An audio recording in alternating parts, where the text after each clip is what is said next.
মনে রাখবেন, শুধু একটু সয়ে যাবেন, একটু ধৈর্য ধরে থাকবেন, একটু সহ্য করে চুপ করে থাকবেন।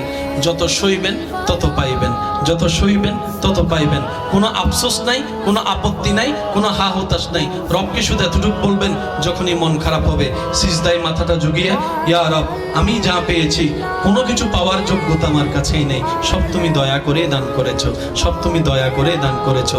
একটা জিনিস পাওয়ার যোগ্যতা আমার নাই, এই চোখ পাওয়ার মতো যোগ্যতা আমার কাছে নেই, এই কান শোনার মতো কান আমার কাছে নেই। আল্লাহ, কোনো কিছুরই পাওয়ার যোগ্যতা নাই, তুমি দয়া করে দেখার জন্য দুইটা চোখ দিয়েছো, তোমার দরবারে শুকরিয়া।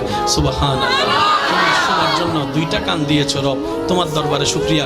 কিভাবে শুকরিয়া আদায় করবো রব? আমার কাছে বাসা নাই, হাজার গুনাহ করেছি, তুমি রিজিক বন্ধ করে দাও নাই, ফজরের নামাজ পড়ি নাই, ঘুম থেকে ওঠার আগে তুমি তো আমার জন্য নাস্তার ব্যবস্থা করে দিয়েছো। সুবহানাল্লাহ। আল্লাহ, এত গুনাহ করেছি, এত নাফরমানি করেছি, তারপরে তুমি বারবার ডেকেছো, বারবার করে ডেকেছো, বারবার করে ডেকেছো। কুল ইয়া ইবাদিয়াল্লাযিনা আসরাফু আলা আনফুসিহিম লা তাকনাতু মির রাহমাতিল্লাহ।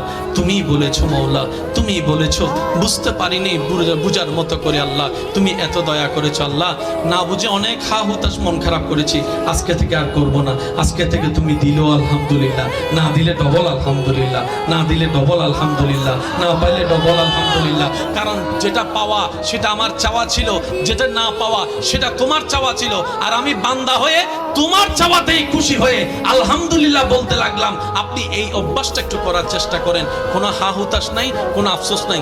আলহামদুলিল্লাহ, আলহামদুলিল্লাহ, আলহামদুলিল্লাহ, আলহামদুলিল্লাহ।